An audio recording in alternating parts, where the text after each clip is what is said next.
대통령 집무실을 서울 용산 국방부 청사로 옮기는 것을 둘러싸고 신고 권력 간 기싸움이 치열합니다. 삼청동 인수위 사무실 앞에 나가 있는 취재기자 연결합니다. 장보경 기자. 네, 대통령 집무실 이전과 관련한 윤 당선인의 오늘 직접 발언은 없었습니다. 대신 김은혜 당선인 대변인은 오늘 제대로 일하라는 국민의 엄중한 바람을 알고 있다며 일할 수 있게 도와달라고 민생에 집중하겠다는 뜻을 밝히는 것으로 브리핑을 시작했습니다.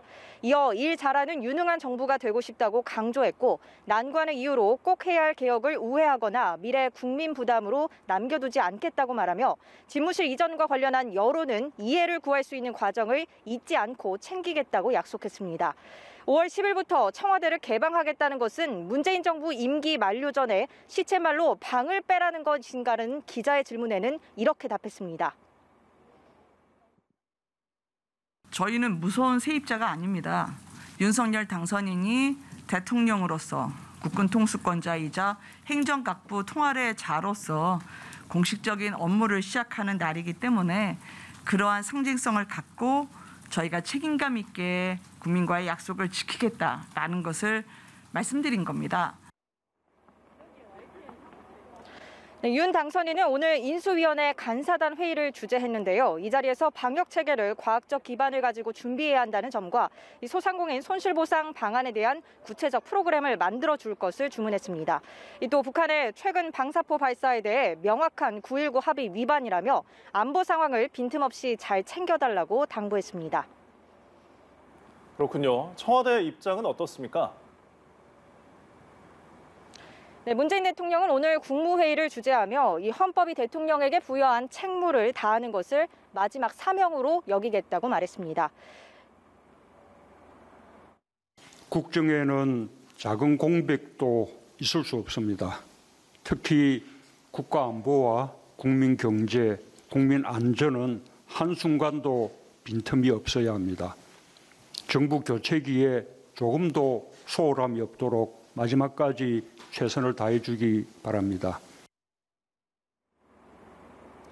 네, 안보 태세, 대비 태세 중요성을 강조하며 정부 출범 전 집무실 이전 작업을 완료하는 것에 대한 부정적 인식을 드러낸 것으로 해석됐는데요. 이처럼 양측 모두 집무실 이전 문제와 관련해 공개 발언의 수위를 조절하면서 만남에는 언제든 응할 수 있다고 열어놓는 양상입니다.